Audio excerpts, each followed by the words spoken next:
La chica invisible. Sarah Clare Baker nació en Australia en 1999 y desde muy joven enfrentó desafíos que pocos niños podrían manejar. Cuando tenía solo 5 años le diagnosticaron cáncer de huesos. La enfermedad provocó la amputación de su pierna izquierda y una pérdida casi total de la audición. Pero según quienes la conocieron, Sarah no era una niña triste. Era sonriente, carismática y decidida, tratando siempre de mantener el buen humor incluso en medio del dolor. En 2008, ella y su padre, Adam Baker, se mudaron a Estados Unidos, después de que él comenzara una relación con una mujer llamada Elisa Fairchild, a quien conoció por internet. Se establecieron en Hickory, Carolina del Norte. La nueva vida debe representar una oportunidad para un nuevo comienzo. Pero para Sarah, ese fue el principio del fin. Poco después de mudarse, los vecinos comenzaron a notar que rara vez veían a Sarah fuera de su casa. La niña empezó a faltar a clases con frecuencia y Elisa, ahora madrastra legal de la niña, siempre tenía excusas preparadas. Estaba enferma, estaba cansada, no quería salir. En algunas ocasiones, Sarah aparecía con moretones, ojeras y una mirada vacía en la mirada. Una profesora incluso contó que parecía tener miedo constante. Aún así, las autoridades de protección infantil fueron llamadas varias veces, pero las visitas, siempre programadas con antelación, terminaron con informes que indicaban que todo estaba en orden. Sarah continuó viviendo en el mismo lugar, desapareciendo silenciosamente día tras día. Lo cierto es que Sarah estaba siendo sometida a una rutina de aislamiento, abandono, como más tarde se descubriría, abuso físico y psicológico. Los vecinos dijeron que escucharon gritos constantes provenientes de la casa. A veces los gritos eran de Elisa. Otros eran claramente Sarah desesperada. Aún así, nadie llamó a la puerta. Nadie obligó a una investigación más profunda. Nadie detuvo lo que sucedería después. Como tantos otros niños en riesgo, Sarah fue ignorada por quienes se suponía debían protegerla. Hasta que un día, simplemente desapareció. La conexión que lo cambió todo. En la mañana del 9 de octubre de 2010, Adam Baker hizo una llamada al 911 que desencadenaría un efecto dominó. Informó que su hija Sarah estaba desaparecida. Dijo que había ido a la habitación de la niña y se dio cuenta de que ella no estaba en casa. La policía local respondió con urgencia. Pero solo hicieron falta unas pocas horas de investigación para que empezaran a surgir inconsistencias. La propia madrastra, Elisa Baker, afirmó no haber visto a Sarah desde la noche anterior, pero luego cambió su versión, diciendo que la niña llevaba días extraña. Durante la primera inspección de la casa, los agentes notaron un fuerte olor a productos químicos. El patio estaba cubierto de agujas de pino recién cortadas, como si alguien quisiera ocultar algo. Cuando comenzaron las búsquedas en el barrio y en las afueras de la ciudad, la policía recibió una denuncia anónima. La información indicó que Elisa Baker había sido vista quemando algo en el patio trasero durante las primeras horas de la mañana. Bajo presión, Elisa intentó desviar la atención diciendo que la familia estaba siendo amenazada por un cártel de la droga y que alguien podría haber secuestrado a Sarah como venganza.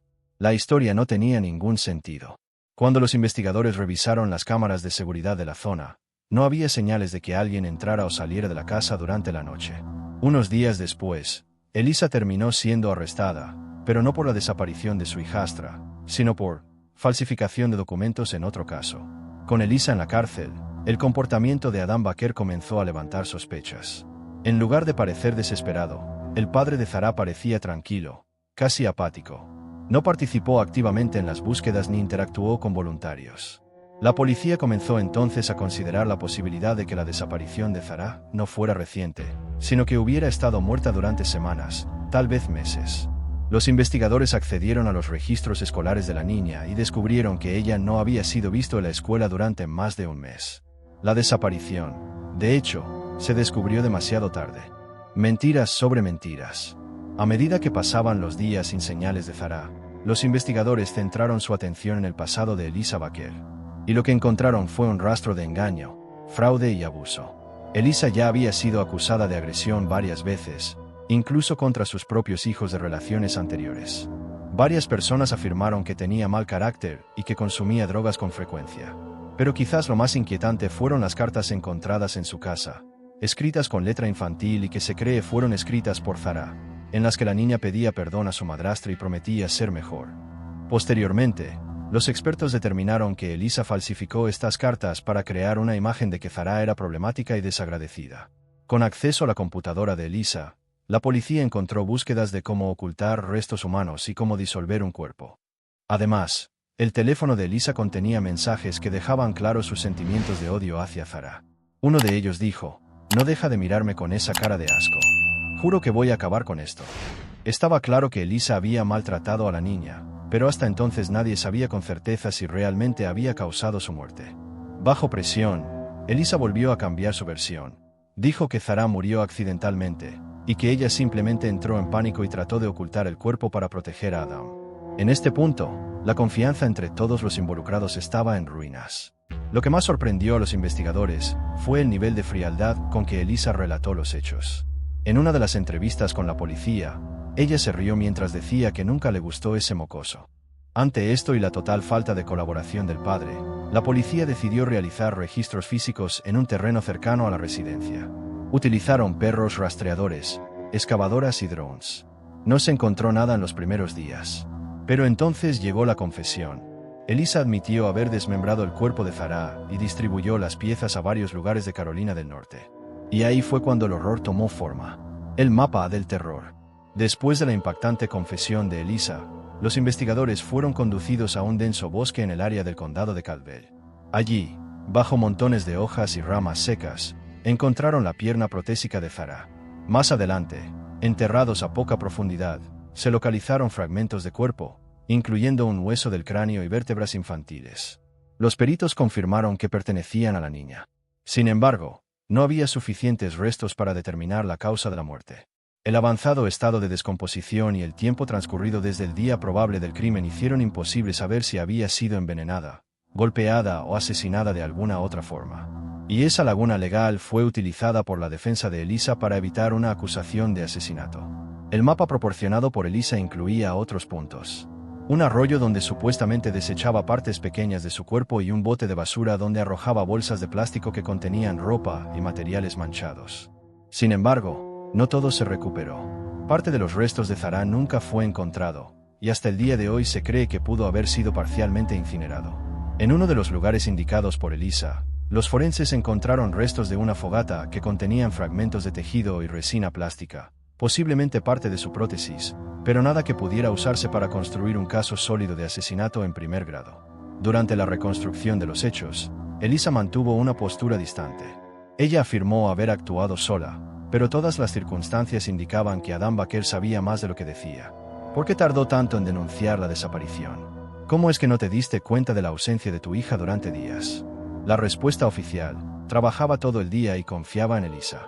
Pero para los investigadores, esa excusa era solo otra pieza de un rompecabezas marcado por el silencio, el miedo y el abandono.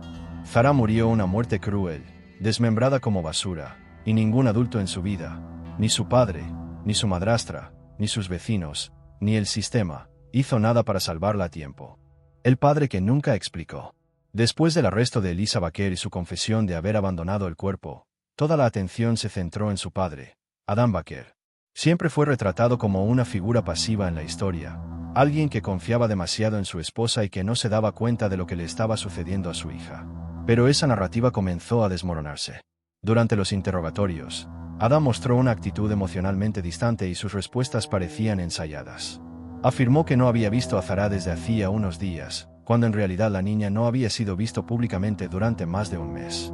Tampoco pudo explicar por qué Elisa había enviado mensajes falsos al colegio haciéndose pasar por él, justificando las ausencias de su hija con enfermedades. La policía descubrió que los vecinos habían advertido a Adam sobre el comportamiento abusivo de Elisa. Una trabajadora social dijo que había hablado con él directamente, pero que Adam parecía demasiado cansado como para preocuparse. Varios conocidos de la pareja relataron que Zara dormía en el suelo del dormitorio, mientras la pareja veía la televisión o salía de fiesta. No había señales de afecto ni cuidado. Y aún así, el padre nunca fue acusado formalmente de ningún delito relacionado con la muerte de su hija. Los fiscales argumentaron que no había suficientes pruebas para vincularlo directamente con el asesinato o el encubrimiento. Pero el público no aceptó esta explicación. Las protestas comenzaron a formarse frente al tribunal, donde Elisa sería juzgada. Se multiplicaron los carteles con frases como "justicia para Zara" y él también lo sabía. Muchos vieron a Adam como cómplice por omisión. Después de todo, él era el único tutor legal de la niña. Y aún así, permitió que se extinguiera lentamente en el interior, sin levantar jamás la voz. Esta omisión, para muchos, fue tan cruel como el crimen mismo. Y quizás por eso Adam Baker abandonó Estados Unidos justo después del juicio de su ex esposa.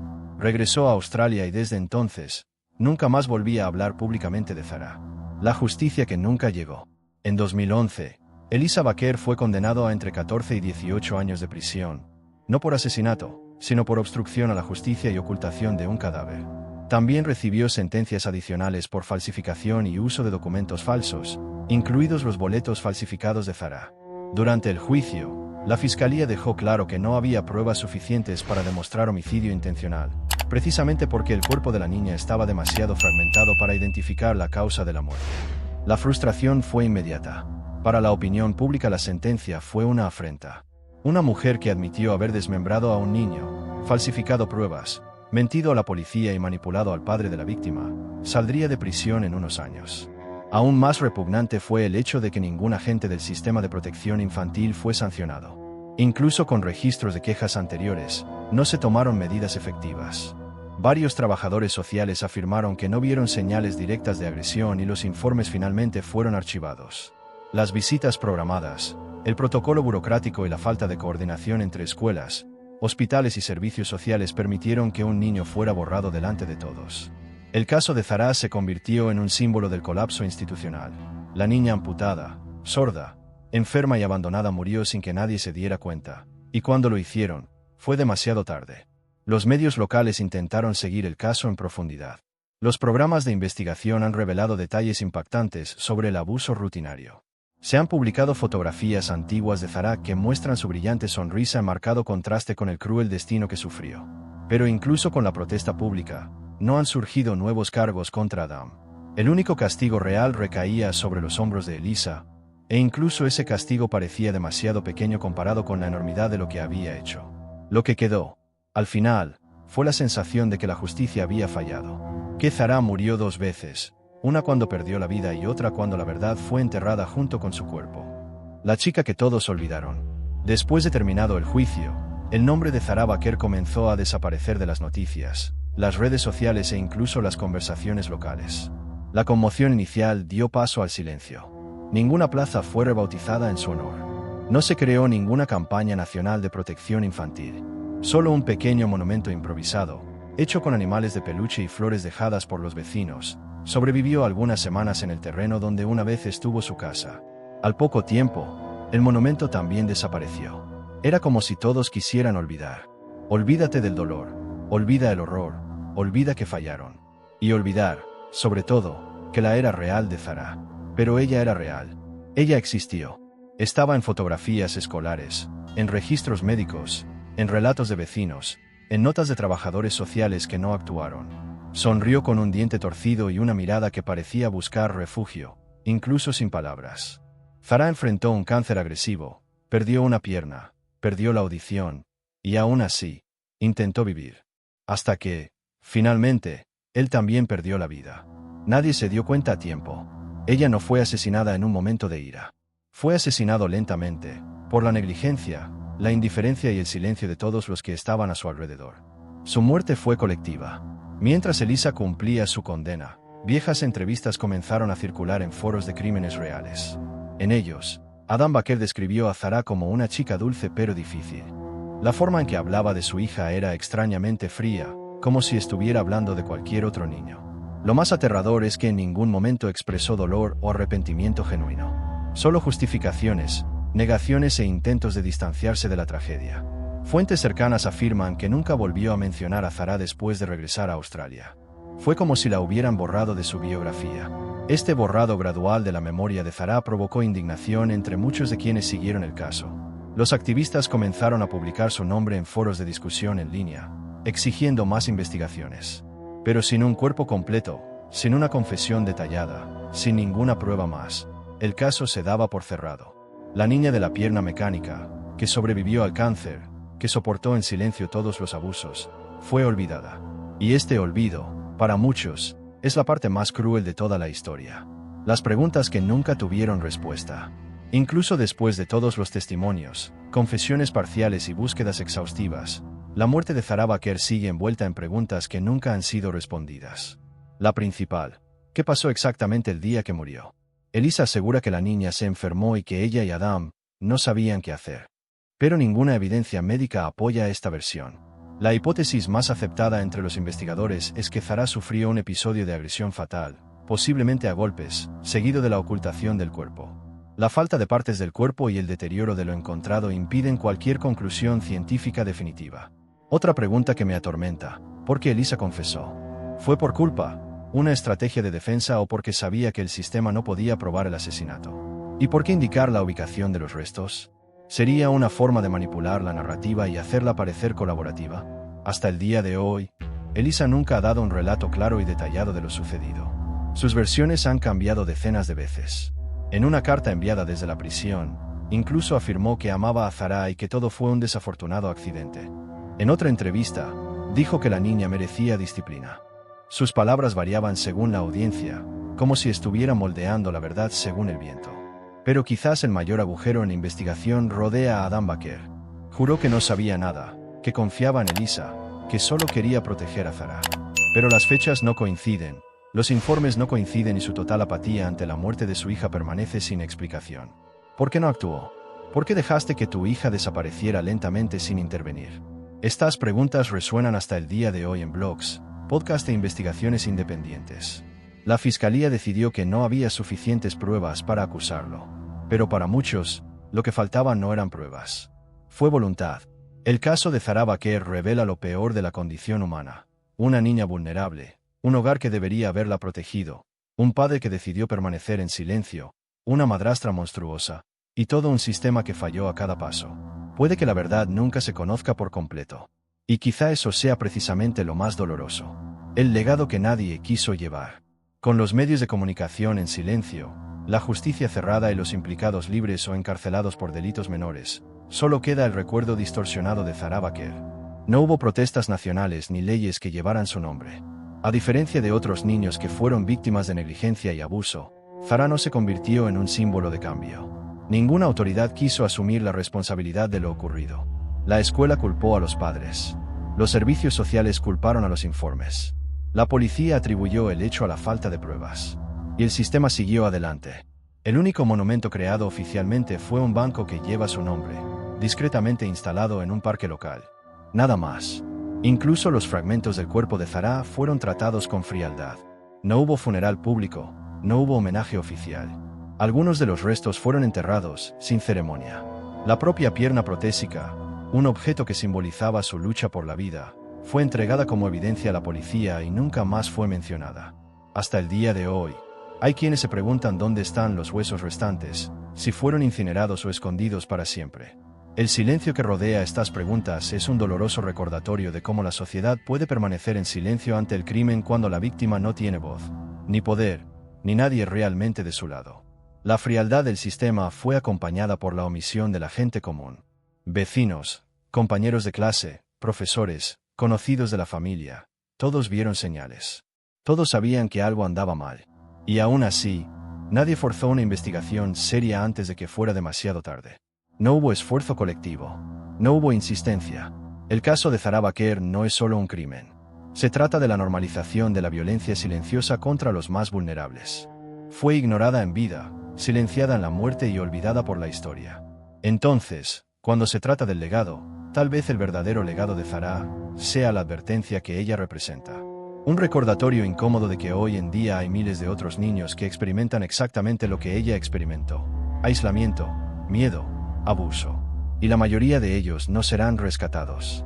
Porque la mayoría de la gente todavía prefiere creer que no es tu problema. Y cuando finalmente aparecen en las noticias, ya es demasiado tarde. Y si aún hay más, ha pasado más de una década desde que Zara Baker fue arrancada de su vida. Desde entonces, Elisa Baker ha permanecido encarcelada, sin ninguna posibilidad de redención pública. Adam Baker, por el contrario, vive libremente. Él nunca respondió por omisión. Nunca pidió perdón públicamente. Nunca visitó la tumba de su hija, al menos no que haya constancia. Tu silencio a lo largo de los años no solo alimenta sospechas, sino que mantiene vivas preguntas que nunca han sido resueltas. ¿Por qué una niña que venció el cáncer fue derrotada por quienes decían amarla? En foros dedicados a crímenes reales, investigadores aficionados continúan revisando archivos de casos. Muchos creen que todavía hay información no revelada por la policía, como los registros telefónicos entre Elisa y Adam en los días previos a la confesión. Otros señalan la posibilidad de que haya más personas involucradas en el encubrimiento. Hay incluso quienes afirman que el motivo de la muerte de Zahra puede haber sido financiero, vinculado a las pensiones de invalidez o a la venta de la prótesis como chatarra de alto valor. Las teorías, las suposiciones y las preguntas se acumulan, pero las respuestas concretas permanecen enterradas. El caso de Zahra, al final, nunca se cerró del todo. Simplemente fue silenciado. Las autoridades detuvieron la búsqueda. Los implicados dejaron de hablar. Pero la historia sigue resonando entre aquellos que se niegan a aceptar la versión oficial. Porque lo cierto es que crímenes como este nunca tienen un final definitivo. Mientras haya preguntas sin respuesta, personas que no rindan cuentas, restos incompletos, hay algo que todavía necesita ser revelado. Y hasta que así sea, Zahra Baquer seguirá siendo una de las desapariciones más repugnantes e inaceptables de la historia reciente.